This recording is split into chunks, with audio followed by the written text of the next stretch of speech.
नमस्कार, अभिवादन। मैं दुर्गेंद्र चौहान। जजों का लेख, खुली डिबेट। इस देश के उच्चतम न्यायालय के रिटायर्ड जजों, खासतौर पर जस्टिस बी.एन. लोकुर, ये वही जस्टिस बी.एन. लोकुर हैं जिन्होंने प्रेस कॉन्फ्रेंस करके बताया था कि जुडिशरी पर कितना दबाव है, और उसके बाद से इस देश में हंगामा मच गया था। चुनाव के दौरान जस्टिस लोकुर और कुछ अन्य जस्टिस ने एक पत्र लिखा है कि प्रधानमंत्री नरेंद्र मोदी और राहुल गांधी खुली डिबेट करें, अपने अपने मुद्दे इस देश की जनता को बताएं। और इस पत्र के बाद से बहुत सारी तरीके से चीज़ें निकल कर सामने आ रही, बहुत सारी चीज़ें बताई जा रही हैं, देखी जा रही हैं। लेकिन सबसे बड़ी बात यही है कि ये डिबेट कौन करेगा, कब होगी, लेकिन देश में इस डिबेट को लेकर अलग तरीके की डिबेट छिड़ गई है। और इसमें जो जस्टिस हैं उसमें एक सुप्रीम कोर्ट और हाई कोर्ट के जस्टिस भी शामिल हैं। ये चिट्ठी पीएम मोदी और राहुल गांधी के लिए थी। इस चिट्ठी के माध्यम से पूर्व जजों ने दोनों को खुली बहस के लिए आमंत्रित किया है। जजों ने कहा कि इस तरह की सार्थक बहस होती रहनी चाहिए जिससे जनता को भी जानकारी हो सके और उन्हें शिक्षित भी किया जा सके।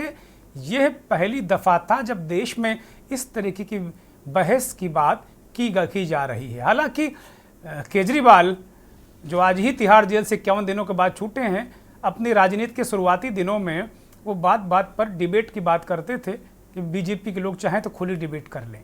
लेकिन ऐसी कोई इस देश ने खुली डिबेट की वो चुनौती केजरीवाल मोदी को भी देते थे, लेकिन आज तक केजरीवाल और नरेंद्र मोदी की कोई खुली डिबेट इस देश ने देखी नहीं। लेकिन जो जजों का चिट्ठी लिखना, ये अपने आप में एक अलग तरीके की डिबेट को जन्म दे गया है। आज प्राइम टाइम शो मंथन में हमारा ये मुद्दा था और इसका हमने एक रूपरेखा इसकी तय की थी और इस पर हम चर्चा करने वाले थे।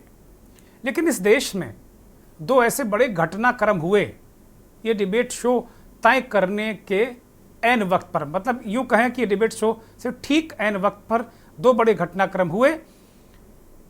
भारत की ओलंपिक पदक विजेता पहलवानों और अन्य पहलवानों के यौन शोषण के मामले में भारतीय जनता पार्टी के मौजूदा सांसद बाहुबली नेता ब्रजभूषण शरण सिंह पर राउज एवेन्यू कोर्ट ने आरोप तय कर दिए।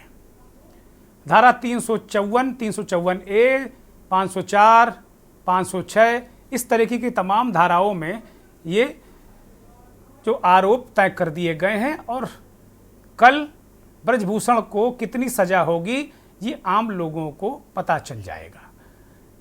इसके बाद से इस देश में एक अलग तरीके की बहस शुरू हो गई है कि कोर्ट के इस फैसले के बाद क्या भारतीय जनता पार्टी को ये सवाल का जवाब नहीं देना पड़ेगा कि जो व्यक्ति जिसे कोर्ट दोषी मान रहा है, आपने आज तक उस पर कोई कार्रवाई नहीं की। और क्या बीजेपी को ये पता था कि ब्रजभूषण पर कोर्ट की नज़र टेढ़ी है या उनके आरोप तय होने हैं या आरोप तय होने जा रहे हैं? क्या बीजेपी को इसका अंदेशा पहले ही हो गया था? इस वजह से ब्रजभूषण शरण सिंह को टिकट ना देकर उनके बेटे को, प्रतीक भूषण को टिकट दिया गया कैसरगंज सीट से, जो उत्तर प्रदेश की है। ये बहुत सारे सवाल हैं। महिला पहलवानों के यौन शोषण के मामले में बजरंग पुनिया ने ट्वीट करके कहा कि उन लोगों को शर्म आनी चाहिए जो महिला पहलवानों को ट्रोल कर रहे थे। भारतीय ओलंपिक संघ के एक और पदाधिकारी विनोद तोमर पर भी कोर्ट ने कहा है कि उनके खिलाफ भी आरोप तय किए जाएं, तो और इसके लिए 21 मई तक का समय दिया गया है। एक राजनीतिक और जो जुडिशरी को लेकर यह घटनाक्रम हुआ है, जुडिशरी का एक बड़ा निर्णय कोर्ट का आया है, तो दूसरी तरफ सुप्रीम कोर्ट के आदेश पर दिल्ली के मुख्यमंत्री जो 51 दिनों से जेल में बंद थे, अरविंद केजरीवाल, वो आज देर शाम रिहा हो गए। केजरीवाल को सुप्रीम कोर्ट ने अंतरिम जमानत देकर कोर्ट से रिहा कर दिया। कोर्ट ने रिहा किया और तिहाड़ जेल से रिहा हो गए। केजरीवाल वहां अपने आवास पर पहुंचे और बहुत सारे वहां ढोल नगाड़े से उनका स्वागत हुआ। तो ये दो बड़े मुद्दे हैं। केजरीवाल ने कहा कि देश को तानाशाही से बचाना है, इनसे लड़ रहा हूं, और उन्होंने कल दिल्ली वालों को कनॉट प्लेस के हनुमान मंदिर बुलाया, कहा वहां मिलेंगे। तो कल केजरीवाल शक्ति प्रदर्शन करेंगे। उन्हें 21 दिनों के लिए मोहलत दी है, वो रहकर चुनाव प्रचार करेंगे और 2 जून को उन्हें पुनः जेल जाना होगा, सरेंडर करना होगा। इस स्तर पर उन्हें जमानत मिली है। अब केजरीवाल की रिहाई और ब्रजभूषण पर आरोप के बाद जो चुनावी परिदृश्य है वो क्या बदलेगा? क्या चुनावी चाल बदल जाएगी? क्योंकि 13 तारीख को चौथे चरण का चुनाव है और 5वें चरण का चुनाव 20 मई को है, और धीरे धीरे ये चुनाव उस ओर बढ़ रहा है जिस सीट से ब्रजभूषण के बेटे लड़ते हैं। अजय मिश्रा ट्रेनी गृह राज्य मंत्री हैं, उन पर भी किसानों को ट्रैक्टर चढ़ाकर मार देने का आरोप है। ये पूरा इलाका उस तरह आगे धीरे धीरे उत्तर प्रदेश में और पूरे देश में। तो क्या केजरीवाल दिल्ली पंजाब में जो इंडिया वाला गठबंधन है, क्या उसके लिए बड़ी ताकत बनेंगे? और पूरे देश में क्या इंडिया गठबंधन को ताकत मिली? अखिलेश यादव ने जो एक्स पर पोस्ट किया है उससे तो यही लगता है। वो कह रहे हैं कि अखिलेश यादव कह रहे हैं कि केजरीवाल की रिहाई से हम सब बहुत मजबूत हो गए हैं। तो क्या इंडिया वाला गठबंधन की चुनावी चाल बदलेगी? इस देश की चुनावी चाल बदलेगी क्या, जो इस समय चुनाव हो रहा है? क्या एनडीए जो बीजेपी के नेतृत्व वाला गठबंधन है, क्या वो दबाव में आएगा? ये 2 बड़े सवाल हैं और आज मंथन में प्रमुखता से दोनों सवालों पर हम चर्चा करेंगे। अब सबसे बड़ी बात यह है कि ब्रजभूषण शरण सिंह, इस फैसले के बाद ब्रजभूषण शरण सिंह ने क्या कहा है वो आप सुन लीजिए। उसके बाद फिर अरविंद केजरीवाल जब जेल से छूटे तो उन्होंने क्या कहा। उसके अलावा कुछ आतिशबाजी की तस्वीरें भी हम आपको दिखाएंगे, जो केजरीवाल के आवास यानी दिल्ली के मुख्यमंत्री आवास के बाहर लोग प्रसन्न हैं और वहां वो आतिशबाजी कर रहे हैं, ढोल नगाड़े बजा रहे हैं। ये तस्वीरें पुरानी तस्वीरें उस वक्त की जब विनेश फोगाट, साक्षी मलिक जैसे पहलवान दिल्ली के जंतर मंतर पर धरने पर बैठे रहे, उन्होंने बूटों से कुचला गया। इस देश की जनता इस बात को बार बार कह रही थी कि इनके साथ कुछ गलत हुआ है, लेकिन तब यह नहीं माना गया। अब जब कोर्ट ने कह दिया कि हां गलत हुआ है तो कौन नकार सकता है? वर्ल्ड रेसलिंग फेडरेशन, विश्व कुश्ती संघ के पूर्व अध्यक्ष, कुश्ती संघ का चुनाव भी हुआ लेकिन फिर ब्रजभूषण का ही जेबी आदमी अध्यक्ष बन गया, और उत्तर प्रदेश कुश्ती संघ के तो अध्यक्ष ब्रजभूषण शरण सिंह के बेटे प्रतीक भूषण हैं, उन्हीं के परिवार में। तो पूरा ये कहा गया कि अभी भी ब्रजभूषण शरण का कब्जा है। उनको, उनके बेटे को टिकट मिलने के बाद पहलवानों ने कहा था कि उनके साथ न्याय नहीं हुआ है, बीजेपी ने वो काम नहीं किया है जो करना चाहिए था। बहुत सारे सवाल उठे और चुनाव में महिलाओं का ये मुद्दा बड़ी तेजी से उठ भी रहा है। ब्रजभूषण शरण सिंह ने क्या कहा वो जरा सुना जाए। प्रथम दृष्टया आज कोर्ट ने चार्ज फ्रेम किया है। चार्जशीट पहले लगी थी, मैंने उसे प्रोटेस्ट किया था जिसे कोर्ट ने नहीं माना, और एक केस को छोड़ करके बाकी केस में उन्होंने चार्ज फ्रेम किया है। मुझे न्यायपालिका के निर्णय का मैं स्वागत करता हूं, और अब मेरे लिए रास्ते खुल गए, क्योंकि जब चार्ज पर आप अपनी बात रखते हैं तो कोई सबूत, कोई गवाह, कोई साक्ष्य आप अलग से नहीं रख सकते हैं। जो पुलिस ने चार्ज में लगाया है उसी के इर्द गिर्द आपको रहना पड़ता है, और न्यायपालिका के निर्णय का स्वागत है। ऑप्शन खुले हैं, इस प्रकरण को फेस किया जाएगा। ब्रजभूषण कह रहे हैं कि भाई चार्ज फ्रेम करा गया है। एक मामला जो माइनर वाला था, माइनर जो पहलवान थी यानी कि नाबालिग, उसके साथ यौन उत्पीड़न का, उस मामले में कोई चार्ज फ्रेम नहीं हुआ, 5 मामलों में चार्ज फ्रेम हुए हैं। वो कह रहे सारे विकल्प खुले हुए हैं, इस मसले को फेस किया जाएगा। लेकिन अंततः प्रथम दृष्टया उन्हें दोषी ठहराया गया है। अंग्रेजी में तो बहुत ऐसा लगता है कुछ हुआ ही नहीं, चार्ज फ्रेम किया गया है। आम आदमी की समझ में आता ही नहीं कि चार्ज फ्रेम करना क्या है। लेकिन बड़ी खबर यह है कि भारतीय जनता पार्टी के सांसद बाहुबली नेता ब्रजभूषण शरण सिंह पर महिला उत्पीड़न के आरोप, पहलवानों के उत्पीड़न के आरोप तय हो गए, उन्हें दोषी माना गया है प्रथम दृष्टया। अब उन्हें सजा कितनी होती है ये पता चलेगा। ये दूसरी तस्वीर जो आप इस खिड़की में देख रहे हैं, ये दिल्ली के मुख्यमंत्री अरविंद केजरीवाल के आवास के बाहर तो खुशी में लोग पटाखे जला रहे हैं, फुलझड़ियां जला रहे हैं और ढोल मंजीरा के साथ में वो लोग लगातार नृत्य कर रहे हैं। अगर वो चीजें नजर आई हो तो जरा उन्हें सुनाया भी जाए किस तरीके से लोग थिरक रहे हैं।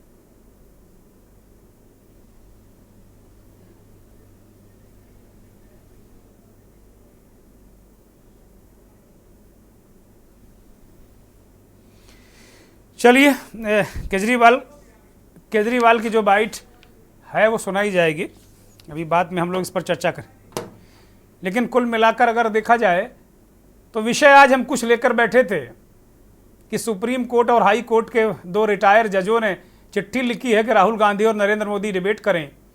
क्या यह डिबेट इस देश की जनता देखेगी? आज इस पर हम चर्चा करने वाले थे। लेकिन 2 बड़े मसले, ब्रजभूषण शरण को दोषी करार दिया है राजीवरनी कोर्ट ने, ये बड़ा फैसला, और केजरीवाल की रिहाई का फैसला।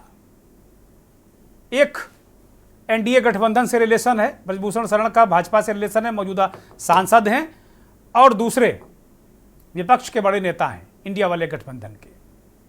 मेहमान हमारे साथ जुड़ गए हैं, भारतीय जनता पार्टी के वरिष्ठ नेता प्रवक्ता अनिल गुप्ता जी हमारे साथ जुड़े हैं। गुप्ता जी स्वागत, बहुत धन्यवाद, बहुत आभार आपका। उत्तर प्रदेश और देश की राजनीति को बहुत अच्छी तरीके से समझने बूझने वाले वरिष्ठ पत्रकार मनोज मिश्रा हमारे साथ जुड़े हैं। बहुत ही वरिष्ठ पत्रकार, लगभग 5 दशक का अनुभव, राजनीति को एक तरीके से बहुत करीब से बदलते करवट लेते देखने वाले वरिष्ठ पत्रकार सुरेंद्र दुबे जी हमारे साथ जुड़े हैं। दुबे जी बहुत स्वागत, बहुत धन्यवाद, बहुत आभार। बहुत ही वरिष्ठ पत्रकार विश्लेषक अवधेश भार्गव जी हमारे साथ जुड़े हैं मध्य प्रदेश से, बहुत स्वागत आपका भार्गव जी। और इस देश के ख्यातिलब्ध अधिवक्ता, सुप्रीम कोर्ट के बहुत ही वरिष्ठ और विद्वान अधिवक्ता डॉक्टर एपी सिंह हमारे साथ जुड़े हैं। डॉक्टर साहब बहुत स्वागत, बहुत धन्यवाद, बहुत आभार आपका। डॉक्टर एपी सिंह, 2 फैसले आज सामने आए। ब्रजभूषण शरण पर चार्ज फ्रेम हो गए, इसे कहा जाएगा क्या क्या प्रथम दृष्टया उनको दोषी माना है कोर्ट ने? और दूसरा जो मसला है वो अरविंद केजरीवाल का है। ईडी के तमाम विरोध के बावजूद उन्हें जमानत दी गई और केजरीवाल ने कहा कि मैंने कहा था कि मैं आऊँगा, मैं आ गया। देश में तानाशाही के खिलाफ वो कह रहे हैं मैंने बिगुल फूंक दिया। विधिक दृष्टि से, कोर्ट की दृष्टि से, कानून की दृष्टि से ये जो 2 बड़े फैसले आज आए हैं, इनको किस दृष्टि से देखते हैं डॉक्टर एपी सिंह? ये दोनों फैसलों से एक बात तो मैं कहूं कि जिस माननीय अदालत में, चाहे ट्रायल कोर्ट हो चाहे सुप्रीम कोर्ट ऑफ इंडिया हो, जो 26 वर्षों से मैंने एक मंदिर की तरह एक पूजा की है, उसकी प्रतिष्ठा आज भी बरकरार है, आज भी इसकी जीवंत, ज्वलंत और जागृत है। सुप्रीम कोर्ट हो चाहे ट्रायल कोर्ट हो। लोग आरोप लगाते थे सुप्रीम कोर्ट ऐसी है, सुप्रीम कोर्ट भगवा है, कोर्ट दबी हुई है, कोर्ट डरी हुई है, कोर्ट। ये बात तो क्लियर हो गई कि सुप्रीम कोर्ट आज भी जीवंत है, ज्वलंत है, जागृत है और सबको समझ लेना चाहिए। फैसला केजरीवाल जी बहुत अच्छा है क्योंकि माननीय सर्वोच्च न्यायालय ने दिया है, सारी सुनवाई करने के बाद दिया है। इससे ये भी पता चल गया कि माननीय सर्वोच्च न्यायालय इस देश के 140 करोड़ लोग, चाहे कोई मुख्यमंत्री हो, चाहे चपरासी की संतान हो, चाहे किसान, मजदूर, दलित, शोषित, पीड़ित हो, 140 करोड़ लोगों के मूल अधिकारों के रक्षा के रूप में सुप्रीम कोर्ट आज भी जीता है, जागृत है। इसका उदाहरण है। माननीय सर्वोच्च न्यायालय को लगा कि एंटरिम बेल मिलनी चाहिए तो एंटरिम बेल बुला के दी, कह के दी। केजरीवाल जी के वकील नहीं मांग रहे थे, वो गिरफ्तारी को चैलेंज कर रहे थे। गिरफ्तारी गलत है, अरे गिरफ्तारी तो हो गई, इतने दिन भी हो लिए, महीने से भी ऊपर हो लिया, लेकिन वो बेल नहीं। सुप्रीम कोर्ट अंदर, वो सुप्रीम कोर्ट ने कहा आइए, जैसा कि सुप्रीम कोर्ट अक्सर किसी नए वकील, किसी शुरुआती वकील को भी आगाह करती है और बताती है कि नहीं भाई ऐसा करो, ऐसा करो, ऐसा करो, और सिखाती है, लर्निंग प्रोसेस भी करके देती है। तो माननीय सुप्रीम कोर्ट ने वो अपना हक अदा किया और उन्हें बुला के कहा कि आप इंटरिम बेल मांगो मुझसे, मैं इंटरिम बेल दूंगा, और इंटरिम बेल दी। और इस इंटरिम बेल के आधार पर यह तो सिद्ध हो गया कि केस तो बड़ा है, नहीं तो बेल नहीं दी, इंटरिम बेल दी, फिर वापस भेजा जाएगा, 2 जून तक के लिए दी। लेकिन आज चुनाव के रूप में, डॉक्टर साहब माफी के साथ मैं आपको रोक रहा हूं, माफी के साथ मैं रोक रहा हूं। अरविंद केजरीवाल बोल रहे हैं, उनको जरा सुन लिया जाए।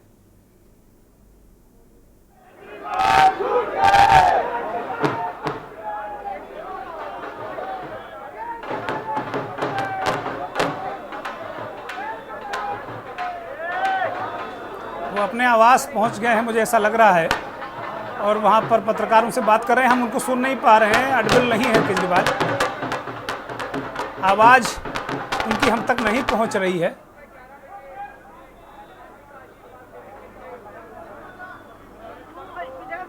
आवाज को जरा थोड़ा बढ़ाया जाए।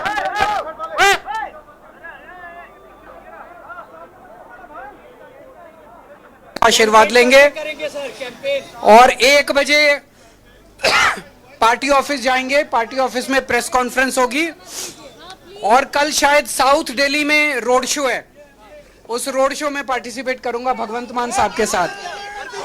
Thank you. लूप में डाल दो।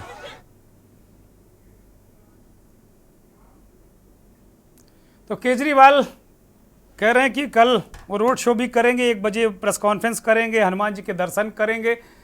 जिस काम के लिए केजरीवाल जेल से रिहा हुए हैं और जिस काम के लिए उन्हें लोकतंत्र के महायज्ञ में शामिल होने के लिए उन्हें सुप्रीम कोर्ट ने रिहा किया है, उस काम में केजरीवाल अभी से लग गए हैं।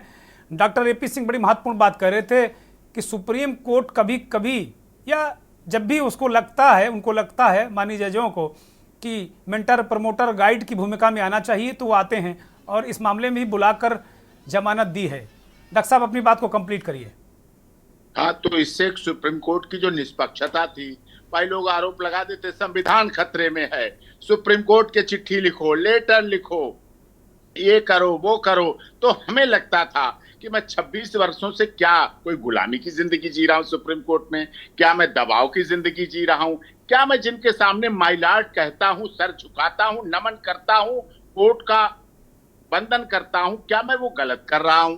तो मुझे लगता है समय समय पर, जब चाहे पंजाब के मेयर की बात आई हो, चाहे इलेक्टोरल बॉन्ड की बात आई हो, चाहे केजरीवाल जी की जमानत की बात आई हो, चाहे मनीष सिसोदिया इनकी संजय सिंह की जमानत की बात आई हो, चाहे मनीष सिसोदिया की धर्म पत्नी के इलाज के लिए मिलने की बात आई हो, चाहे सत्येंद्र जैन के इलाज की बात आई हो, ये वो उदाहरण बता रहा हूं जो अभी पिछले दिनों माननीय सर्वोच्च न्यायालय ने राहत के रूप में वो अपनी भूमिका को निभाया है। और याद करिए, विश्वास कीजिए, आप बहुत वरिष्ठ पत्रकार हैं, आपका न्यूज चैनल पूरी दुनिया में बौद्धिक चर्चा के लिए देखा जाता है और आप इसको समझते भी हैं। और दुर्गेश सिंह चौहान जी का नाम उन पत्रकारों की मूर्धन्य श्रेणी में आता है कि ये लोग बिना दबाव, जो निष्पक्ष पत्रकारिता होती है, निडर पत्रकारिता होती है, निर्भीक पत्रकारिता होती है, उसको अपने जीवन की आखिरी सांस तक कायम रखेंगे। और ऐसी डिबेट तभी लोग कर पाते हैं जो निष्पक्षता के साथ हो। तो मैं आपके दर्शकों का भी धन्यवाद करता हूं, केजरीवाल जी के परिवार को, उनके माता पिता को, उनकी धर्मपत्नी को, उनके दोनों बच्चों को जो कॉलेज गोइंग है, कि उनको खुशी का अवसर है जब भी कोई, क्योंकि bail is a rule, jail is denial, jail is exception. बहुत कठिन परिस्थिति हो तब जेल रखने का प्रावधान हमारी क्रिमिनल जूरिस्प्रूडेंस में है। इसीलिए कहा गया 99 दोषी चाहे छूट जाएं, लेकिन एक निर्दोष को सजा नहीं होनी चाहिए। बहुत बड़ी बात चलते हैं। ये तो ही केजरीवाल जी की बात, खुशी की बात है, वो चुनाव प्रचार करें, अपने जिस गठबंधन के लिए काम कर रहे हैं उसके लिए काम करें। लेकिन वो शुरुआत तो खैर भारतीय जनता पार्टी से ही हुई थी, इंडिया अगेंस्ट करप्शन का मैं भी फाउंडर मेंबर रहा हूं। शुरुआत हुई तब हम सब लोग रामलीला मैदान पे एक होते थे, तब उसी कांग्रेस की शीला दीक्षित की जड़ें खोदने की बात होती थी। आज परिस्थितियां बदल गई हैं, आज उनके वही लोग जो दुश्मन थे वो दोस्त हो गए और दोस्त थे वो दुश्मन हो गए। खैर, राजनीति में चलता रहता है, जिसकी कोई नीति नहीं उसी का नाम राजनीति है। मैंने तो पॉलिटिकल साइंस का बहुत अच्छा छात्र रहा, अच्छे नंबरों से पास हुआ एमए पॉलिटिकल साइंस की, तो मुझे तो यही लगा कि जिसकी कोई नीति नहीं वही राजनीति है। चलिए खैर, ये बात बधाई की बात है, खुशी की बात है, कोई भी व्यक्ति घर पहुंचे, लेकिन ऐसे ही अन्य लोगों को भी घर पहुंचना चाहिए। अब सोरेन साहब को भी पहुंचना चाहिए। और अब जो अभी डिब्रूगढ़ जेल में बंद है, मैं आपके चैनल पे बड़ी जिम्मेदारी के साथ कहना चाहता हूं, डिब्रूगढ़ के जो पंजाब के आरोप हैं, शायद उन्हें भी अंदर से इंटरिम बेल मिलनी चाहिए और पंजाब में वो भी चुनाव लड़ें, क्योंकि सबको मूल अधिकार हैं, सबके मौलिक अधिकार हैं। और भी जो लोग बंद हैं उनको भी इस तरह की राहत मानी सर्वोच्च न्यायालय के आदेश से कॉपी करते हुए अन्य न्यायालयों को भी, हाई कोर्ट को भी करनी चाहिए। ये तो इनकी बात हुई। अब दूसरा आपका सवाल था ब्रजभूषण शरण सिंह। अभी दोषी नहीं माने गए, आरोप जिसे कहते हैं चार्ज फ्रेम हो गए। चार्ज फ्रेम का मतलब होता है आरोप सिद्ध हो गए। आरोप पत्र दाखिल होता है, फिर आरोप सिद्ध हो जाते हैं। चार्जशीट करते हैं आरोप पत्र को, और चार्ज फ्रेम को करते हैं आरोप सिद्ध हो गए। अब आरोपों के आधार पर आज उनसे पूछा गया प्लीड गिल्टी, क्या आप गलती मानते हैं? उन्होंने कहा नहीं, नो क्लेम ट्रायल, हम ट्रायल मांगते हैं, हमें ट्रायल चाहिए। अब हम अपने सबूत देंगे, पुलिस अपने सबूत देगी, जो शिकायत करता है वो अपने सबूत देंगे, बयान देंगे, गवाही देंगे, फिर हम लोग अपनी गवाही सबूत देंगे, जो डिफेंस होता है वो देंगे, तो दोनों तरफ की गवाही होगी। फिर उसके बाद स्टेटमेंट ऑफ एक्यूज होगा, बयान होंगे मुल्जिम के, उसके बाद फाइनल आर्गूमेंट होगी, और उसके बाद डिफेंस एविडेंस होगी। कि डिफेंस एविडेंस जो होती है मुल्जिम की तरफ से, वो गवाही देंगे, वो अपने सबूत देंगे कि जिस दिन की घटना है उस दिन कहाँ थे, क्या थे, कैसे हुआ, ये सारी चीजें सब कुछ आए। हाँ, ट्रायल चलेगा, लंबा टाइम लगेगा, ट्रायल होगा, लेकिन दूध का दूध पानी का पानी होना चाहिए, जैसा कि ब्रजभूषण सिंह और बराबर राजनीति हो रही थी। अच्छा डॉक्टर साहब मैं रोक रहा हूँ, एक मेरा प्रश्न है, क्या चार्ज फ्रेम होने को हम किसी दिशा में इसको जाता मान रहे हैं? जैसे बहुत सारे आज ट्वीट आ गए, पहलवानों ने कह दिया कि भाई उन लोगों को शर्म आनी चाहिए, पहलवानों को ट्वीट कर रहे थे, ट्रोल कर रहे थे, तो क्या ये माना जा रहा है कि उस दिशा में ब्रजभूषण पर शिकंजा बढ़ रहा है कानून का? क्या ऐसा कहा जा सकता है? क्या ऐसी आशंका है? क्या ऐसा बिल्कुल नहीं है। शर्म उन्हें आनी चाहिए जो लोग पॉक्सो लगा रहे थे ब्रजभूषण पे। मैंने देखा था, आपको याद होगा, कुछ लोग पॉक्सो का आरोपी बना रहे थे। शर्म उन्हें आनी चाहिए जिन लोगों ने पॉक्सो लगा के पटियाला हाउस कोर्ट में एप्लीकेशन वापस ली और कहा पॉक्सो नहीं थी, कम उम्र नहीं थी। कभी उम्र बढ़ती गई, कभी उम्र पहले घटती गई, फिर कभी उम्र बढ़ती गई, कभी कहा गया, कहाँ क्या क्या कहा गया, वो चीजें सिद्ध नहीं हुए। 354 एक बहुत नॉर्मल चीज होती है कि अगर कहा है तो वो आरोप सिद्ध हो, गवाही में आए, तो गवाही चीज होनी चाहिए। इसमें मजाक का हुआ मामला है और ये होना भी चाहिए, और ये चीजें सारी क्लियर होना चाहिए, सिद्ध होना चाहिए, कब हुआ, कहाँ हुआ, कैसे हुआ, किसने किया, कैसे, तो वो चीजें गवाही में। ठीक है डॉक्टर साहब, मैं लौटता हूँ। दोनों राजनीतिक मेहमान भी हमारे साथ आ गए हैं। मलिक जावेद कांग्रेस के प्रवक्ता हैं, राष्ट्रीय नेता हैं, वो भी हमारे साथ जुड़ गए हैं, लेकिन मुझे कहा जा रहा है कि एक ब्रेक ले लो, तो मैं एक ब्रेक पर जाऊंगा और ब्रेक के बाद फिर समझने की कोशिश होगी कि केजरीवाल की रिहाई के माने क्या है राजनीतिक रूप से, और क्या चुनाव की चाल बदलेगी क्या, और ब्रजभूषण पर जो चार्ज फ्रेम हुआ है, विद्वान अधिवक्ता ने इस बात को कह दिया कि भाई अभी वो दोषी नहीं सिद्ध हुए हैं, चार्ज फ्रेम हुआ है, बहुत लंबी डगर है अभी, तो इसके भी कोई राजनीतिक मायने हैं? क्या दबाव में आएगा एनडीए गठबंधन चार्ज फ्रेम होने के बाद? ब्रेक से लौट आए हैं और सीधे रुख करेंगे भारतीय जनता पार्टी के वरिष्ठ नेता अनिल गुप्ता का। अनिल गुप्ता जी, मेरा आपसे सवाल है कि केजरीवाल की रिहाई से क्या ये नैरेटिव नहीं बनेगा कि आप लोग एजेंसियों के दम पर लोगों, जो विपक्ष के नेता हैं, चाहे हेमंत सोरेन हो, चाहे केजरीवाल रहे हों, चाहे बहुत सारे अन्य लोग रहे हों, उनको जानबूझकर आपने जेल में डाला? ये कार्रवाई पहले भी हो सकती थी, बाद में भी हो सकती थी। उनको चुनाव से दूर रखा और अंततः कोर्ट ने कहा कि मौलिक अधिकार है, तो कहीं ना कहीं आप पर सवाल जरूर खड़ा हुआ है अनिल गुप्ता। और दूसरा मसला कि जो जिस तरीके से ब्रजभूषण शरण पर आरोप तय हो गए हैं, तो क्या विपक्ष आपके खिलाफ ये नैरेटिव नीचे तक नहीं ले जाएगा कि मामला से आपने कार्रवाई नहीं की समय पर, और देखिए कोर्ट में अब प्रोसीडिंग बढ़ रही तो आरोप चार्ज फ्रेम हो गए? अनिल गुप्ता जी, चौहान साहब नमस्कार आपको और सभी दर्शकों को नमस्कार। जी नमस्कार। जो प्रश्न आपने पूछा है इसका जवाब माननीय सर्वोच्च न्यायालय ने, सुप्रीम कोर्ट ने पूरा अपने फैसले में दिया। कहीं क्या केजरीवाल साहब दोषमुक्त हो गए? क्या नहीं हुए, अभी भी मुख्य आरोपित हैं शराब घोटाले में। उनको सिर्फ इंटीरियम बेल मिली है, वो भी प्रचार के लिए मिली है। कंडीशन ये है मुख्यमंत्री के रूप में काम नहीं कर सकते। सारी दलीलें अगर आप चेक करो तो कहीं भी ऐसा नहीं कहा कि कहीं भी क्वेश्चन ईडी पे नहीं लगाया। पर क्या है, आम आदमी पार्टी हो, कांग्रेस से हो, इंडी गठबंधन हो, कोई भी हो, जब कोर्ट का कोई फैसला इनको लगता है इनके अनुकूल है तो उसको तो अच्छा बताते हैं। कभी कोई फैसला इनके विपरीत आता है तो उसको बेकार बताते हैं। मुझे ध्यान है अभी 1 हफ्ते पहले हाई कोर्ट में फैसला आया था, उसमें दिल्ली सरकार, केजरीवाल सरकार पे स्ट्रिक्चर पास किया था कि आपको सत्ता में रहने का हक नहीं है क्योंकि आप स्कूल के बच्चों को कॉपी किताब बैग नहीं दे सकते। उसके बारे में चर्चा नहीं, उसके बारे में नहीं कहा गया कि ये फेलियर है। उन्होंने कहा कि आपको कैसे हक है यहाँ पर सत्ता में रहने का। फिर जहां तक कोर्ट का फैसला है, कोर्ट के फैसले का हम स्वागत करते हैं। अभी तक ये फोटो लगाते थे जेल से और अब ये फोटो लगाएंगे राजमहल से। अब राजमहल से बैठ के प्रचार करेंगे, हम तो स्वागत करते हैं। 2014 2019 में हम अच्छे ढंग से जीते हैं, 2024 में हम जीतने वाले हैं। हाँ, कोर्ट के फैसले से एक चीज जरूर है कि जो इनको ये मौका मिल रहा था कि हम जेल में हैं, मुश्किल में हैं, दिक्कत है, अब तो आमने सामने हैं। हमारे बूथ का कार्यकर्ता, हमारे लीडरशिप ये चुनाव लड़ रहे हैं, हमारे नेता चुनाव लड़ रहे हैं। अब सामने आके लड़ेंगे, पता लग जाएगा 4 जून को जब रिजल्ट आएगा। और अगर आप इस पूरे केस को आप देखिए तो सिर्फ और सिर्फ प्रचार के लिए, अब ये प्रचार करें अच्छी बात है, पर अब ये प्रचार क्या करेंगे, दिल्ली में किसके खिलाफ करेंगे और पंजाब में किसके खिलाफ करेंगे ये भी देखें। दिल्ली में कांग्रेस को बोलेंगे हाँ हाँ बिल्कुल अच्छी बात है, बिल्कुल है, बहुत बढ़िया है, दूध के दूल्हे हैं, सब कुछ है। पंजाब में उनको गालियां देंगे। जिस तरीके से 2013 में कांग्रेस को ये भर भर के गालियां देते थे, जिस तरह से शीला दीक्षित के खिलाफ चार्जशीट फाइल करते थे, बहुत बहुत कागजों का पुलिंदा ये लाते थे, अब यह क्या करेंगे? अब वहां पर किस तरीके से कांग्रेस को फेस करेंगे, इनको तय करना है। अब ये कुछ भी करे। एक चीज और है, चुनाव से पहले इनको बजरंगबली जरूर याद आते हैं। मुझे याद है आज भी उन्होंने बोला, पहले ही कहते थे कि हम हर मंगलवार को, अरे भाई आपका कॉपीराइट थोड़ी है। अरे सर नहीं, कॉपीराइट नहीं, आपका कॉपीराइट थोड़ी है धर्म, ये तो कोई भी इस्तेमाल कर सकता है। आप राम आपके कॉपीराइट है, बजरंगबली उनके कॉपीराइट नहीं है। बजरंगबली राम भक्त हैं, उनको उन्होंने केजरीवाल ने नब्ज पकड़ ली है कि अगर आप राम के सहारे हैं तो वो हनुमान के सहारे हैं, और राम हनुमान की बात मानते हैं, केजरीवाल ये कहते हैं। चौहान साहब जी, मेरी बात पूरी सुनिए, मेरा कोई कॉपीराइट नहीं है, भगवान हम सबके हैं।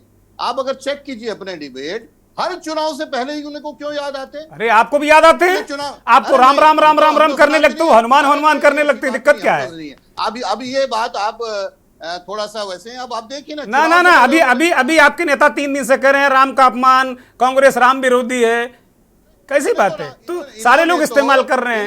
नहीं, इन्होंने तो राम मंदिर की अस्तित्व पे उठाया, इन्होंने तो राम के लिए अस्तित्व पे बात करी। मेरी ठीक है, मैं राम के अस्तित्व पर चर्चा नहीं, मैं आज इस पर चर्चा कर रहा हूँ, वो विषय नहीं है। मैं जो बात कहने वाला था, मैं जो बात कह रहा था, चुनाव से पहले ये कहते हैं कि हम हर हफ्ते सार्वजनिक रूप से सुंदरकांड का पाठ करेंगे और हनुमान चालीसा करेंगे। आपने देखा चुनाव के बाद ये भूल जाते हैं और आज फिर इनको नहीं, अपने घर में करते हैं, उनकी पत्नी कर रही थी, लगातार अपने घर में भी करते होंगे वो, अभी कैमरे में नहीं आते होंगे, अपने घर में करते होंगे, ऐसा नहीं, घर में सबको करना चाहिए। ये मुद्दा भी आएगा। अभी इनके सत्ता की लड़ाई, अभी इन्होंने थोड़े दिन पहले अपनी पत्नी को लॉन्च किया है।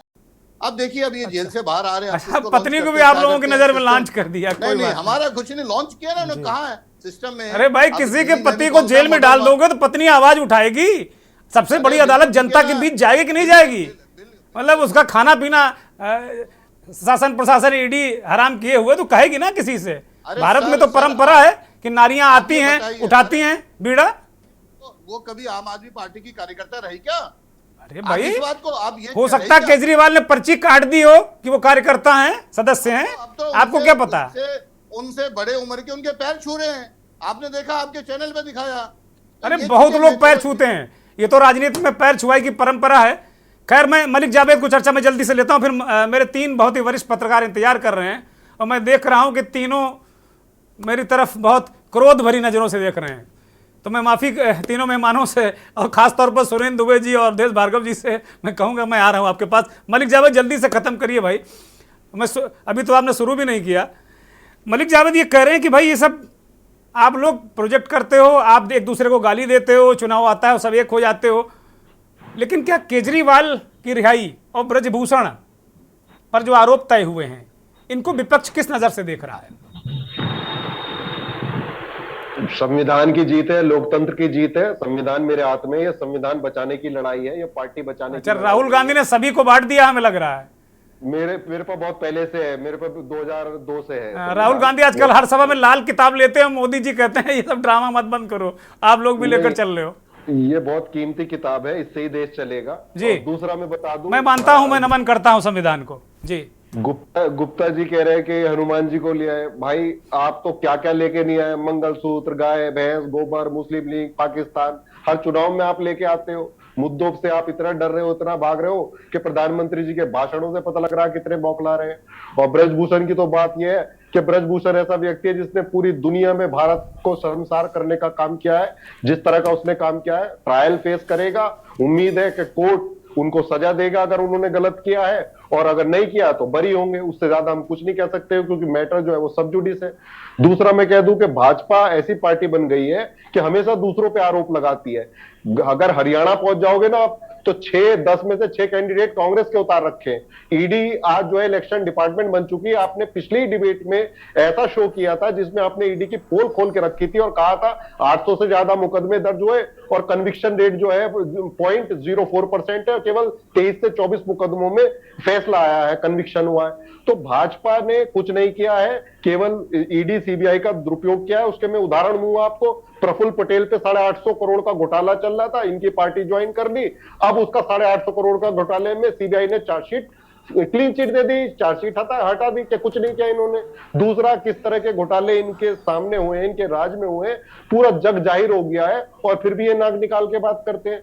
तो छाछ बोले तो बोले, छन्नी बोल रही भाजपा ऐसी पार्टी हो गई है। ना ये महिला के हुए, ना युवा के हुए, ना किसान के हुए, ना देश के हुए। इन्होंने देश को बेचा है और देशभक्ति का पाठ ये सबको पढ़ाते हैं। ठीक बात है, ठीक बात है। सुरेंद्र दुबे जी अगर आ गए हैं तो उनको चर्चा में मैं लेता हूं जी। सुरेंद्र दुबे जी हैं क्या? हाँ है हाँ, सुरेंद्र दुबे जी, ये दोनों मसले मुझे आपके दृष्टिकोण से क्या लग रहा है आपको? केजरीवाल की रिहाई के बाद क्या चुनावी चाल बदलेगी 2024 की? क्या कुछ अलग तरीके से इंडिया गठबंधन करता नजर आएगा? और ब्रजभूषण पर जो चार्ज फ्रेम हुए हैं, अभी एपी सिंह साहब कर रहे हैं, बड़ी कठिन डगर पनघट की लंबी प्रक्रिया है। हो सकता है अगर उन दोषी रहे होंगे तो वो करेंगे, लेकिन कहीं ना कहीं बीजेपी के लिए थोड़ा दिक्कत क्या नजर आती है? ऐसा देखते हैं आप क्या? देखिए, मैं कानूनी इसकी बात नहीं करता, डगर बहुत लंबी होगी, लेकिन चुनावी डगर सिर्फ 1 जून तक है। और 15 दिन पहले सुप्रीम कोर्ट ने उनको कहा कि आप जाइए प्रचार कीजिए, हम आपको पूरी छूट दे रहे हैं। ईडी की ओर से पूरी कोशिश यही थी कि साहब प्रचार न करने दिया जाए, क्योंकि चिंता यही है। और जो हवा में बात है, गलत है सही है, पॉलिटिकल लोग जाने, ये कहा विपक्ष के लोग लगातार कह रहे कि केजरीवाल चुनाव में हिस्सा न ले पाए, प्रचार न करने पाए, इसलिए उनको ईडी ने अंदर डाल दिया। और चूंकि चुनाव की आचार संहिता घोषित होने के बाद डाला गया, तो कॉमन मैन की तरह मान भी यही दलीलें दी हैं, केजरीवाल के वकील ने यही दलीलें दी वहां। हाँ, तो कॉमन मैन की तरह मान भी सकते कि हाँ ऐसा हो। अब देखना यह कि क्या है। देखिए, मैं आपको कहूँ, केजरीवाल बिल्कुल नरेंद्र मोदी की तो बड़े एग्रेसिव कैंपेनर हैं, और उनको भी मालूम है। उन्होंने कहा जेल से बाहर निकलते कि कल 11 बजे हनुमान जी के मंदिर पर आ जाना। हनुमान जी की कृपा से हम छूटे हैं जी। ये वैसे ही है जैसे कोई राम भक्त से छूटता तो कहता हम कल अयोध्या राम मंदिर जा रहे हैं, वही सब इकट्ठे हो जाना। ये बताता पॉलिटिकल बैटल कैसे लड़ना जानते हैं। ये वो विधानसभा चुनाव में दिखा चुके हैं। और यहाँ हमको चौहान साहब ये ध्यान रखना चाहिए कि केंद्र की सत्ता मोदी जैसा पॉपुलर नेता होने के बाद भी केजरीवाल की पार्टी को विधानसभा में बीजेपी हरा नहीं पाई। 3 बार चुनाव हो गए पूरे। तो अब वो आ गए तो ये बीजेपी के लिए चिंता की विषय है। और जाहिर है आपके चैनल पर बैठ के कोई बीजेपी कार्यकर्ता थोड़ी कहेगा कि हम साहब बहुत चिंतित, बताइए चौहान साहब क्या करें, ऐसा तो नहीं कहेगा। नहीं, हम बताने की वो तो- स्थिति में नहीं, उनके पास बहुत सारे थिंक टैंक हैं जी। हाँ, वो तो यही कहेगा कि नहीं नहीं हम इसकी चिंता नहीं करते। अब देखिए उसमें उन्होंने 11 बजे कह दिया वो करेंगे, 1 बजे प्रेस कॉन्फ्रेंस करेंगे और रोड पूरी शो करेंगे। तैयारी, और शाम को एक रोड शो भी करेंगे। दक्षिण दिल्ली यानी में। जिस काम के लिए सुप्रीम कोर्ट ने भेजा है, हो सकता है जब सरेंडर करें तो बाद में जब सुप्रीम कोर्ट पेश होकर देखे साहब जो काम आपने हमको दिया था वो हम पूरा किया, अब हमारी जमानत पर विचार कीजिए। दूसरा विषय आइए, और आम आदमी पार्टी के लोग अलग ढंग के हैं, आप उनसे सहमत हो न सहमत हो, लेकिन दिल्ली में उन्होंने इनकी पुंगी बजा दी, पंजाब में कांग्रेस की पुंगी बजा दी, और मान साहब बड़े भारी नेता हैं इस देश के। अब आ जाइए उनके ब्रजभूषण की तरफ, मैं पूरे सम्मान के साथ कह रहा हूं, मैंने कई चैनल में कहा भी कि कोशिश इस बात, देखिए वकीलों के पास इसका अपना एक सिस्टम है, वो डेट भी ले लेते हैं, आगे बढ़वा भी देते हैं, तो पूरी कोशिश ये शुरू चल रही थी कि ये टिकट अनाउंसमेंट के पहले आरोप तय होने की बात न हो। अगर ये 15 दिन पहले ही हो जाता आरोप तय और अब इन पर बहस शुरू होगी तो टिकट नहीं मिलता ब्रजभूषण के लड़के को, तो यहाँ आ गए। मैं वकील तो नहीं हूं, लेकिन वो लॉ रिपोर्टिंग करता रहा हूं। जब आरोप तय हो जाते हैं उसके बाद बहस होती है, दोनों पक्ष अपनी अपनी बात कहते हैं, फिर फाइनली कन्विक्टेड और फिर सजा पर बहस, एक प्रोसेस है ये। तो अब आप उनकी बॉडी लैंग्वेज आज देखिए ब्रजभूषण सिंह क्या थी, और इसका पहले भी कह रहे असर दबदबा political- रहेगा, दबदबा था, आगे भी रहेगा 10-20 साल तक। ये तो हर आदमी कहता हमारा दबदबा रहेगा, कौन कहता, ये कौन कहता कि हमारा दबदबा इससे नहीं रहेगा, जी। लेकिन इसका भी पॉलिटिकल असर पड़ेगा। जी। तो ये दोनों घटनाएं विपक्षी गठबंधन के लिए एक प्लस पॉइंट है, और सत्तारूढ़ जो गठबंधन जी। है, सत्तारूढ़ जी। पार्टी है, जी। उसके लिए एक नेगेटिव बात। ठीक बात है, जी। ठीक बात है, ठीक बात है। अवधेश भार्गव जी को चर्चा में शामिल करते हैं। इस बीच इस देश के जाने माने संपादक वरिष्ठ पत्रकार आलोक भदौरिया जी भी हमें ज्वाइन कर चुके हैं। बहुत स्वागत भदौरिया जी, बहुत धन्यवाद। अवधेश भार्गव जी, राजनीतिक रूप से ये दोनों घटनाक्रम, चूंकि आप भी बहुत मंझे हुए पत्रकार हैं, विश्लेषक हैं, आपका दृष्टिकोण क्या है, आप किस तरीके से इसको देखते हैं? सिंह का मामला है तो जैसा कि अभी सुप्रीम कोर्ट के आदरणीय वकील साहब ने बताया कि सीआरपीसी में 2 प्रक्रिया है, एक तो ये एक्यूज्ड है और एक कन्विक्टेड है। तो ये एक्यूज्ड है यानी आरोपी है, और आरोपी के ऊपर जब तक आरोप तय नहीं होंगे तब तक ट्रायल नहीं होगा, और आरोप में अगर वो एक्सेप्ट कर लेता है, कन्फेसिव स्टेटमेंट देता है, तो डिसीजन हो जाता है, वो दोषी पाया जाता है। इन्होंने कन्फेसिव स्टेटमेंट नहीं दिया, इन्होंने डिनाई किया है। जो आरोप इन पर लगाए गए उनको डिनायल है, और डिनायल की वजह से वो ट्रायल होगी। तब तक कानून भी कहता है कि उनको आरोपी ही कहा जाएगा, कन्विक्ट नहीं कहा जाएगा। एक चीज।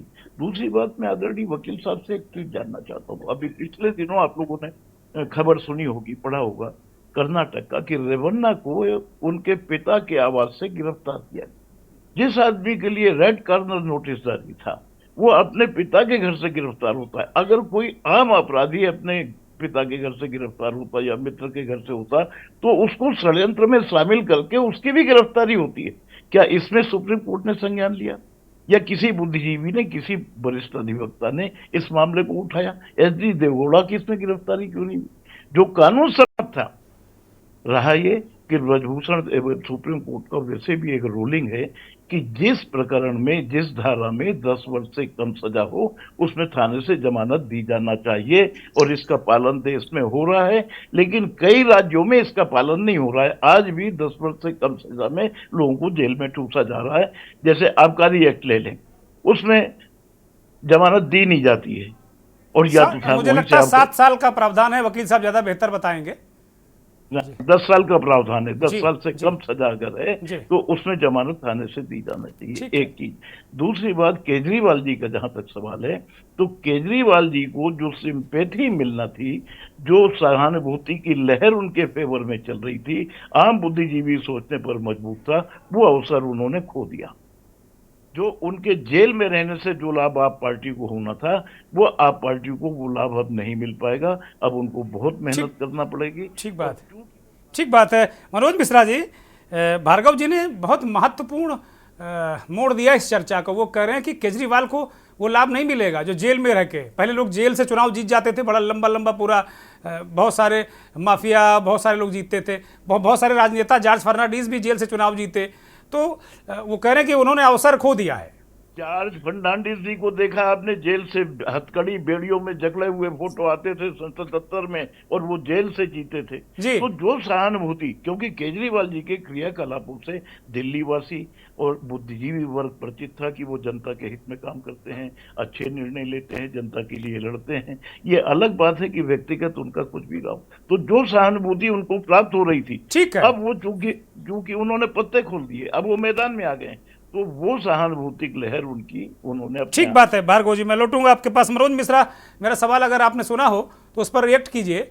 भार्गव जी कह रहे हैं कि भाई वो सहानुभूति उन्होंने खो दी। अनम्यूट करिए मनोज जी।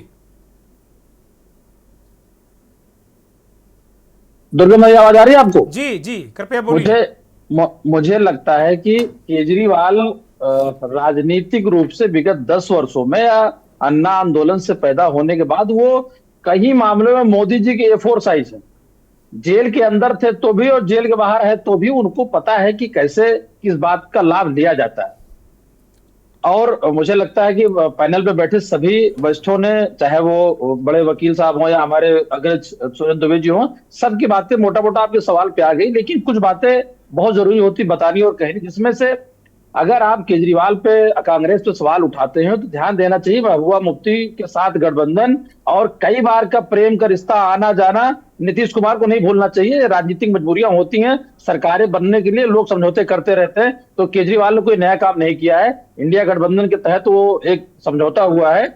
लेकिन जो मेन मुद्दा है, खासकर ब्रजभूषण शरण के चार्जशीट पर आरोपित और टाइमिंग, हाँ, और यूपी पर चुनाव, मनोज जी इसको भी जरा फोकस करिएगा। यूपी के अभी चौथा चरण 10 को है, माफ कीजिएगा 13 को है, तो आगे जो चरण के चुनाव उसको भी जरा इसमें शामिल करिए। जी मैं उसी पे आ रहा था। देखिए, अगर आपको याद हो तो जिस तरीके अमेठी और रायबरेली के कैंडिडेट की घोषणा को लेकर के सुबह तक हम आप चर्चा करते रहे, शाम को हम आपके डिबेट पे थे, कमोवेश वही स्थिति ब्रजभूषण शरण को लेकर भारतीय जनता पार्टी में थी। और भारतीय जनता पार्टी को अंतर्यामी कहें या क्या कहें, मुझे लगता बहुत सारी चीजों को उसको अंदाजा था कि उससे क्या फायदा और क्या नुकसान होगा।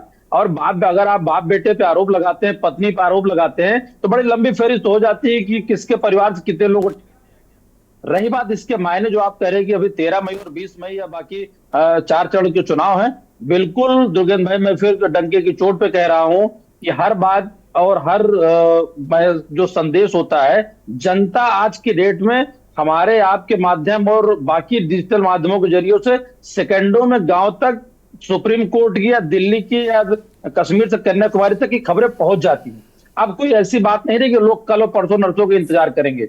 मैं दावे के साथ कह सकता हूं कि केजरीवाल की रिहाई और ब्रजभूषण की इस आरोप में चार्जशीट पर डिनायल और ट्रायल को लेकर भी ये बात आम आदमी समझता नहीं, साहब कुछ तो बात होगी तभी कोर्ट ने ये बात आगे मानी। यानी देखिए, वो जो महिलाओं के साथ जो गोल्ड मेडलिस्ट थी, जिन्होंने विदेशों में जाके देश का नाम रोशन किया था, और आप लंबे समय तक इस संस्था की, कुश्ती संघ के राष्ट्रीय अध्यक्ष रहे, अगर आप ये सवाल उठता है और कोर्ट की कोई टिप्पणी होती तो वो मतलब अपने आप पहुंच जाता है। अब ये अलग बात हो गई कि विपक्ष कमजोर है बात पहुंचाने में। अगर भारतीय जनता पार्टी होती तो किन बातों को कहां तक ले जाती है, दुर्गेंद्र भाई हमारा आप बेहतर जानते हैं। लेकिन केजरीवाल, मैं फिर आता हूं केजरीवाल पर, मदन लाल खुराना, साहिब संग वर्मा, 2 ऐसे नेता थे भारतीय जनता पार्टी के जिनके जाने के बाद 15 साल तक शीला दीक्षित तो थी, लेकिन भारतीय जनता पार्टी दिल्ली में अपने पैर नहीं जमा पाई। लोकसभा में 7 सीटें जीतती है, लेकिन लगातार केजरीवाल से हारती है।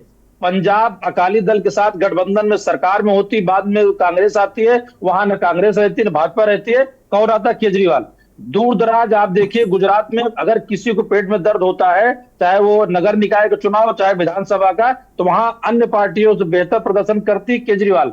तो कल के बाद हम फिर आपको बताने वाले हैं, आने वाले 4 चरणों में जिस तरीके से राहुल गांधी, प्रियंका, स्टार प्रचारक हैं इंडिया गठबंधन के, आप और हम लगातार केजरीवाल के पूरे देश में रैलियां, अब पूरे देश में उनकी रोड शो इसलिए देखेंगे ना कि बेसिकली वो पढ़े लिखे नेता है, और पढ़ा लिखा नेता जब होता है ना तो वो बहुत सारी कार्ड मोदी जी के, अमित शाह के, बाकी लोगों की जानता है। मुझे लगता है कि कल के बाद सिनेरियो बदलेगा दुर्गेंद्र भाई, और इसका असर आने वाले 13 मई को वोटिंग में पड़ेगा। ठीक बात है। आलोक भदौरिया जी, क्या आपको ऐसा नहीं लगता कि अब जो भी मौका सुप्रीम कोर्ट ने उनको दिया है उस पर मेरा कोई हक भी नहीं, मैं कह भी नहीं सकता, लेकिन ईडी लगातार कह रही थी कि भाई कोई आसमान थोड़ी टूट पड़ेगा अगर केजरीवाल प्रचार नहीं करेंगे।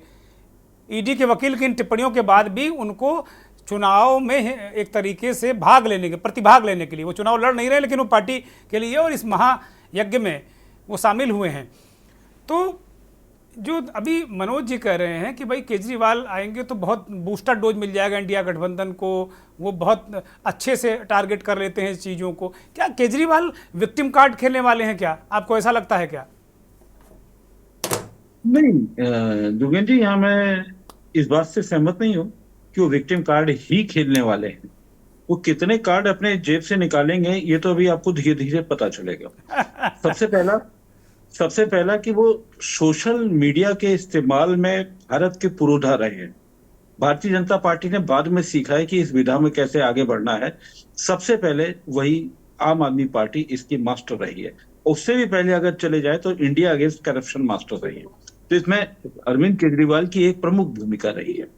तो ऐसी स्थिति में आप ये मान करके चलिए कि जो आईटी का जानकार, आईटी भारत के क्षेत्र में और दुनिया में भी बड़ी साख है कि सबसे ज्यादा दबाव में अगर काम कोई कर सकता है तो आईआईटीएन कर सकता है।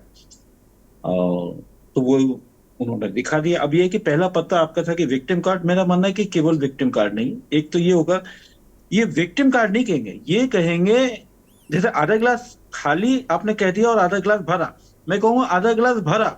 और जो आता है ना कि वो टेम्पो ट्रेवल में उसमें सब पैसे चलते हैं, अब वो आपको अरविंद केजरीवाल का देखना पड़ेगा। अरविंद केजरीवाल के जो आप क्या कहना चाह रहे हैं, राहुल गांधी जो अटैक नहीं कर पाए टेम्पो वाले मसले पर, वो क्या अरविंद केजरीवाल करने वाले हैं?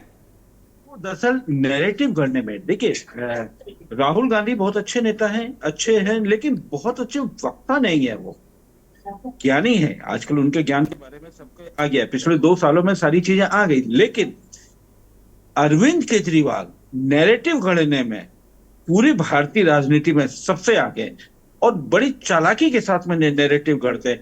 अब याद करिए, एक उन्होंने सदन के अंदर क्या नैरेटिव चला दिया था, चौथी पास राजा। अरे कहां नहीं पहुंच गया चौथी पास राजा, वायरल उठा करके देख लीजिए। उन्होंने क्या नाम लिया? नहीं, लेकिन किसके लिए कह रहे थे ये भी ये साफ कर दिया कि भाई चौथी पास राजा से कोई भी आदमी फाइल साइन करा लेता है। किसके लिए कह रहे थे वो? भाई हमारे आपके पास तो कोई फाइल साइन कराने आता नहीं है, तो जाहिर सी बात है कि वो जहां निशाना लगा रहे थे वो निशाना वहीं लगा, ये तय है। ये मैं कह रहा हूं कि वो शब्दों का कौशल और नैरेटिव गढ़ने के माहिर हैं। और सबसे बड़ी बात है कि इंडिया गठबंधन की जो रणनीति अगर आप देख रहे हैं तो बंगाल में उन्होंने ममता को छोड़ दिया कि जाओ खूब जमकर लाओ, सीट लड़के लाओ। तमिलनाडु में स्टालिन को छोड़ रखा है, खूब जाकर सीटें लेके आओ। और यूपी में अखिलेश को छोड़ रखा है पूरी सीटें। देखिए मैं इसलिए कह रहा हूँ कि खुद 17 सीटों पर लड़ रही है कांग्रेस, छोड़ दिया अखिलेश को कि ले लो भाई तुम सीटें, चलो जीत के आना है। अब यही आ गया दिल्ली। अब दिल्ली, पंजाब और उसके साथ में जोड़ लीजिए हरियाणा में तो जो उठापटक हो रही है उसके बाद आप देख लीजिए, भले आम आदमी के पार्टी के खाते में केवल एक ही, वहां पर कोटे में एक ही सीट आई है कुरुक्षेत्र वाली, लेकिन वो जो नैरेटिव है, नैरेटिव वो जिस तरीके से गढ़ देगा। आप देखिए पहला पोस्टर निकलते ही, पहला पोस्टर क्या पीछे लगा हुआ सत्यमेव जयते, और वो आगे निकलते हुए जा रहे हैं। उन्होंने कोई कमेंट नहीं किया, शराब नीति पर कुछ नहीं है, लेकिन मैंने वही कहा ना, सोशल मीडिया का बेहतरीन इस्तेमाल क्लोज वॉच करते हैं आलोक जी आप सोशल मीडिया को, और आम आदमी पार्टी और वो उनसे कोई बेहतर नहीं कर सकता। उन्होंने दूसरा जो जेल से निकलते ही दूसरा जो उनका सेंटेंस था वो ये था कि तानाशाही के खिलाफ लड़ रहे हैं। और वास्तव में अगर आप 2 मुख्यमंत्रियों को अगर आप गिरफ्तार करें तो आप ये मान करके चलिए कि ये एक तानाशाही है, इसको बहुत ज्यादा कहने को और स्थापित करने की जरूरत नहीं, अपने आप में साबित हो जाता है। ठीक बात है। एक इसलिए ये साबित हो जाता है, आपने मनीष सिसोदिया को 1 साल पहले गिरफ्तार कर लिया। आखिर हमारी ईडी कैसी है, कैसी अक्षम ईडी है कि 1 साल पहले एक मिनिस्टर को गिरफ्तार करती है, उसके बाद वो दूसरी कड़ियां ही नहीं जोड़ पाती है।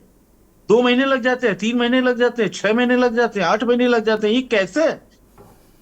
तो जाहिर सी बात है कि इन सब के, वो भले शराब नीति पर नहीं बोलेंगे, लेकिन वो जिनको कटघरे में खड़ा करना था, जो आजकल फिसलन पे हैं, जो अपना नैरेटिव नहीं बना पा रहे हैं, एम से शुरू होकर वो मंगलसूत्र और जने क्या क्या वो सब चलते चले जा रहे हैं, कोई भी नैरेटिव नहीं बन पा रहा है, स्थापित नहीं हो पा रहा है, लोगों तक पहुंच नहीं पा रहा है। एक तरफ वो पार्टी जो अपना नैरेटिव पहुंचा नहीं पा रही है, लोगों को बांध नहीं पा रही है, और दूसरी तरफ ये, मैं एक चीज जो कहूंगा, अगर आप भारतीय जनता पार्टी के, मैं एक मामले में तारीफ करना चाहूंगा, अगर भारतीय जनता के प्रवक्ता अगर हैं तो वो भी शायद खुश होंगे। Bharatiya Janata party course correction में माहिर है अपनी स्ट्रेटजी में। अब देखिए, लगातार करते करते सबसे पहले वो यही चल रहे थे ध्रुवीकरण, वो भारतीय जनता पार्टी को करना ही करना है, वो उसके तो खैर बच ही नहीं सकती, आज तक कोई चुनाव उसमें बचा नहीं है पिछले 15 सालों के अंदर। दूसरी बात, ध्रुवीकरण से आते आते उन्होंने मुस्लिमों के खिलाफ जो बातें हो सकती थी वो भी कर दिया। एक नीति आयोग की 64 पेज की रिपोर्ट भी दे दी। आलोक जी कंप्लीट करिए। हाँ, तो नीति आयोग की रिपोर्ट भी दे दी 64 पेज की, लेकिन उन्हीं के फैमिली वेलफेयर मिनिस्ट्री ने क्या कहा है वहां पे, उसके बारे में कोई पत्रकार नहीं पढ़ रहा। पढ़िए एनुअल रिपोर्ट, पता चल जाता है कि मुस्लिम कितने बड़े और हिंदू कितने बड़े। हाँ, थोड़ा बहुत फर्क है, लेकिन इतना फर्क नहीं है। अब 60 साल और 80 साल से तुलना करने लग गए, पहली बात। तो मेरा मानना है कि जो नैरेटिव है, अब भारतीय जनता पार्टी फिर वो नैरेटिव में लगे, राहुल वर्सेस मोदी को करने की जी तोड़ कोशिश कर रही है। आपके गृह मंत्री जी ने भी ये बात कही है, क्योंकि इसी दांव के तहत वो पिछले चुनाव जीतते आ रहे हैं। अब देखना है कि जब अरविंद केजरीवाल भी मैदान में आ रहे हैं, तो अब भारतीय जनता पार्टी कौन सी रणनीति अपनाती है। बहुत शुक्रिया। मुश्किल में तो भारतीय जनता पार्टी आ गई है। बहुत शुक्रिया आलोक जी, बहुत शुक्रिया डॉक्टर अनिल गुप्ता, मलिक जावेद अंसारी, अवधेश भार्गव जी, आपका भी धन्यवाद। मनोज मिश्रा जी, सुरेंद्र दुबे जी, डॉक्टर AP सिंह साहब का भी धन्यवाद। बहुत बहुत आभार सभी मेहमानों का, और आभार उन दर्शकों का जो के न्यूज़ को देखते हैं, हमारे इस खास कार्यक्रम मंथन को अपना प्यार, स्नेह और आशीर्वाद देते हैं। बड़ा सवाल है, ये सवाल दर्शकों पर हम छोड़ जाते हैं कि वास्तव में क्या दर्शक, क्या मतदाता इन मुद्दों पर क्या मार्क करेंगे कि किसका उपयोग, किसका दुरुपयोग। अब ये देखना होगा कि इंडिया गठबंधन के लिए केजरीवाल कितने फायदे के साबित होते हैं और ब्रिजभूषण कितने नुकसान के। बहुत बहुत धन्यवाद, नमस्कार।